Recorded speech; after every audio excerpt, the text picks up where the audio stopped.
영화 기적을 보고 생경했던 혹은 신선했던 지점은 두 가지였습니다. 먼저 실화 모티브의 측면. 아시다시피 기적은 경북 봉화군에 위치한 양원역 개설 실화를 모티브로 하고 있습니다. 양원역은 세계에서 가장 작은 기차역이자 우리나라 최초의 민자역이죠. 쉽게 말해 분천리의 주민분들께서 손수 건설하신 기차역입니다. 이 역은 88년 4월에 개통했습니다. 영화의 배경이 되는 86년까지는 영화에서 묘사되는 것처럼 마을 밖으로 연결되는 도로가 없어서 마을을 빠져나가기 위해서는 철길을 걷는 방법밖에는 없었다고 하더라고요. 그래서 실제로 안타깝게도 기차에 치여서 비명 행사하시는 분들도 꽤 계셨다고 합니다. 제가 흥미로웠던 지점은 영화가 실화를 차용한 그 자체가 아닙니다. 양원역에 관련된 스토리가 영화에서 핵심이 아닌 것처럼 보였기 때문입니다. 제 선입견인지는 모르겠지만 이런 맥락의 영화라면 당연히 양원역이 어떻게 세워지게 되는가를 중심으로 하는 극적인 드라마가 창작되었을 것이라고 생각했거든요. 그런데 막상 영화를 보니 물론 양원역 설립 또한 영화에서 비중이 크긴 하지만 저에게는 오히려 영화가 픽션으로 이루어진 주변부의 이야기들에 더욱 방점을 찍고 있는 것처럼 보였습니다. 그러니까 기적은 준경이 물리학적으로 특출한 인물이고 우주를 꿈꾸는 소년이라는 설정과 그를 둘러싼 가족 혹은 여자친구에 관한 뜨거운 이야기들을 집중적으로 다루고 있는 거죠. 분명한 의도가 있었을 것이라고 생각이 들었습니다. 그에 대한 이야기를 하기에 앞서 기적을 보고 제가 생경하다고 느낀 두 번째 지점에 대해 말씀드리겠습니다. 영화 주제적 측면. 기적은 거칠게 말해서 소원한 사이였던 아버지 태윤과 아들 준경이 서로를 이해하고 화해하는 드라마라고 말할 수도 있을 겁니다. 그런데 저는 이렇게 부자관계의 회복을 다루는 영화를 근래 본 적이 있었나? 라는 생각이 들더라고요. 물론 제가 이 세상 모든 영화를 다 본 것은 아니기 때문에 다소 무리한 의견일 수도 있을 겁니다. 그럼에도 불구하고 한 발 더 밀고 나가보겠습니다. 아마도 현 시대의 사회적 분위기는 여성주의가 강세라고 말할 수 있을 겁니다. 그래서 꽤 오래전부터 영화 속에서 여성 간의 연대를 많이 볼 수 있게 되었죠. 근작만 해도 블랙 위도우라든지 건파운드 밀크쉐이크 같은 영화가 떠오르기도 하고요. 넷플릭스 영화인 케이트도 마찬가지일 겁니다. 모두 자매 혹은 모녀 사이의 유대를 그리고 있죠. 사실상 겨울왕국도 말씀드린 영화들과 동일한 궤를 갖고 있다고 말할 수도 있겠죠. 이런 업계의 분위기에도 불구하고 기적은 남성 간의 연대를 그리고 있습니다. 그렇다고 넷플릭스 드라마 DP에서처럼 남성 버디무비 혹은 브로맨스 같은 익숙한 설정도 아니죠. 아버지와 아들에 관한 이야기입니다. 제 기준으로는 이런 주제의 영화는 거의 선생 김봉두가 마지막은 아니었나 싶더라고요. 거기서 김봉두와 제자 양소석은 비유적 부자관계처럼 보였으니까요. 게다가 기적과 같이 추석 대목을 노린 대중영화에서 이런 선택을 했다는 사실도 놀라웠습니다. 그런데 영화를 다 보고 나니까 부자간의 연대 속에서도 결국에는 그것을 포용하는 혹은 그것을 가능케 하는 거대한 여성의 힘이 어려 있더라고요. 제 생각에는 아마도 이 영화가 진짜 하고 싶은 이야기가 그것은 아니었을까? 그래서 양원역 설립이 아닌 그 주변의 이야기에 집중하고 있는 것은 아니었을까? 라는 생각이 들었습니다. 말하자면 기적도 어떤 의미에서는 여성 영화로 보이는 거죠. 이제 본격적으로 영화로 들어가겠습니다. 이 영화가 부자간의 이야기임에도 불구하고 여성 영화로 보이는 이유에 대한 두 가지 이유를 말씀드리겠습니다. 그것은 각각 누나 보경과 여자친구 라이를 경유해서 설명드릴 수 있을 것 같습니다.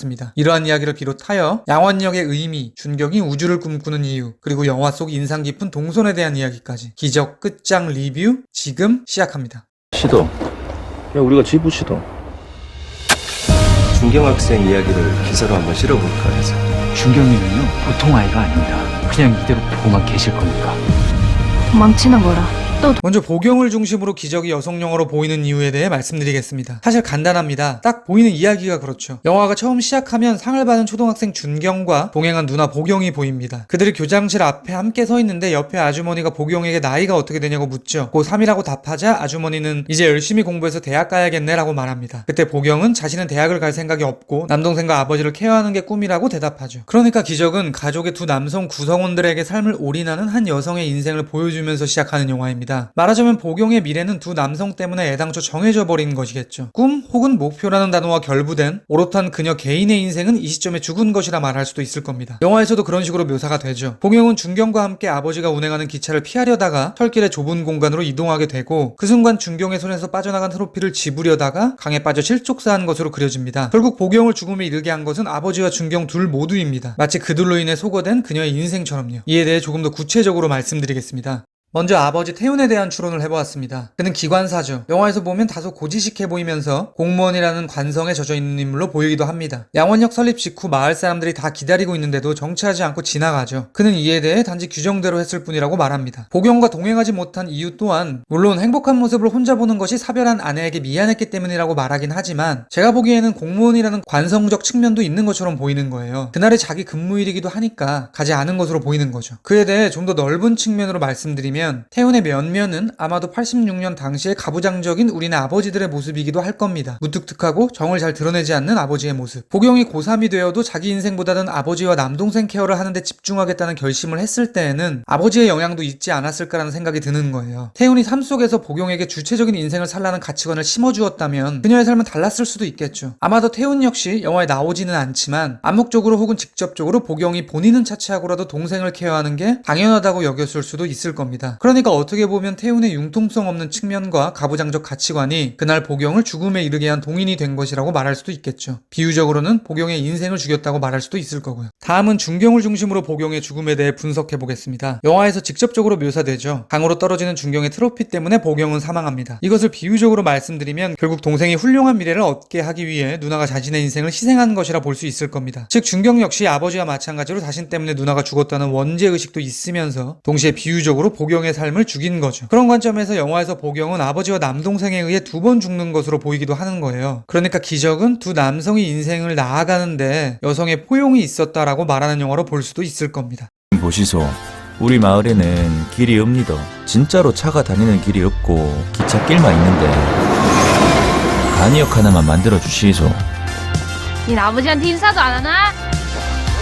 다음은 라이를 중심으로 기적이 여성 영화로 보이는 이유를 말씀드리겠습니다. 라이 역시 보경처럼 준경의 삶을 잘 되는 방향으로 푸시하는 인물이죠. 영화에서 명징하게 드러나는 부분인데요. 라이는 준경의 뮤즈가 되기를 자처하며 지속적으로 그를 조력하죠. 그가 청와대로 올바른 편지를 보낼 수 있게 맞춤법을 가르쳐 주었고 수학 경시대회 1등이 대통령상을 수령한다는 정보도 제공했으며 아버지를 설득해 함께 서울의 과학고에 갈 수 있도록 조치를 취하기도 했죠. 사실상 라이는 보경과 유사한 수준의 역할을 하고 있는 겁니다. 이 지점에서 제가 흥미로웠던 부분은 보경과 라이의 위상입니다. 제가 보기엔 영화에서 라이와 보경은 은근히 대척점에 위치해 있습니다. 보경은 누나지만 왠지 모르게 준경의 아내 혹은 애인처럼 보이는 면면이 있죠. 준경은 보경과 라이에 대한 이야기를 나누다가 문득 누나에게 섭섭하냐고 물어보기도 합니다. 자신이 누나가 아닌 다른 친한 여자가 생긴 것이 섭섭하느냐는 의미겠죠. 두 여성은 모두 공통적으로 준경에게 인력을 작용하고 있습니다. 보경은 본인이 의도한 것은 아니지만 준경이 봉화를 떠나지 못하게 끌어당기는 인물입니다. 왜냐하면 그녀는 준경의 죄책감의 형상화 같은 인물이니까요. 그런 지점에서 제가 보기에 영화 속 양원역은 보경의 얼처럼 보이기도 하는 거죠. 양원역 완성은 준경의 죄책감을 떨칠 수 있게 하는 목표이기도 하니까요. 또한 준경의 꿈인 우주 물리학자 역시 보경으로부터의 인력과 관계가 있는 것처럼 보입니다. 준경은 이렇게 말하죠. 하고 싶은 대로 하려고만 하면 안 좋은 일이 생긴다. 차라리 하고 싶다는 생각조차 하지 않는 게 낫다. 즉 준경의 마음 한구석에서는 이 죄책감이라는 인력으로부터 벗어나고 싶다는 생각이 있는 거죠. 말하자면 그에게는 집으로부터의 탈출의 욕망이 있는 겁니다. 제가 보기엔 그래서 그는 우주를 사랑하게 된 것 같습니다. 결국 우주는 중력으로부터의 탈출이니까요. 그러니까 우주 물리학자는 무의식 중에 준경의 욕망이 발현된 꿈으로 보이는 거죠.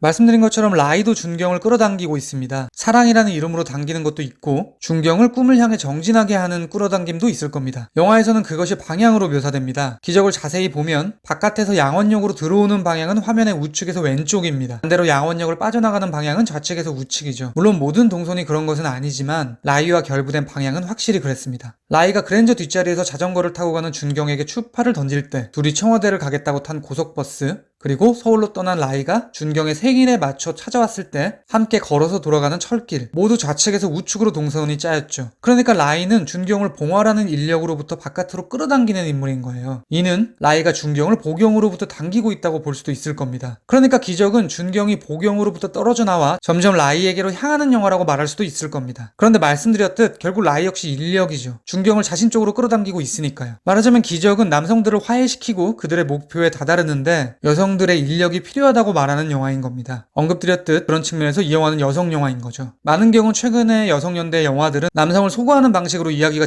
직조되었었는데 이 영화는 그들을 끌어안는 방식으로 혹은 포괄하는 방식으로 그려지고 있습니다. 그래서 저에게 기적은 기존과는 다른 신선한 분위기의 여성 영화로 보이기도 했습니다. 개인적으로 기적은 엄청 좋은 영화라고 생각하진 않습니다. 중반 정도까지는 좋았지만 후반에 다다르면서 불필요한 심파가 너무 많다는 생각이 들었고요. 예를 들면 준경이 시험 보는 대학에 굳이 늦게 도착해서 태훈과 경비가 대치하는 장면이 그랬죠. 플래시백에서 보이는 이성민 배우의 머리 스타일 같은 경우도 다소 가발 같아 보이는 지엽적인 아쉬움들도 있었습니다. 그럼에도 불구하고 누군가를 웃고 울리기에는 충분한 영화였다고 생각합니다. 지금까지 기적에 대한 헐거운 리뷰였습니다. 들어주셔서 감사합니다.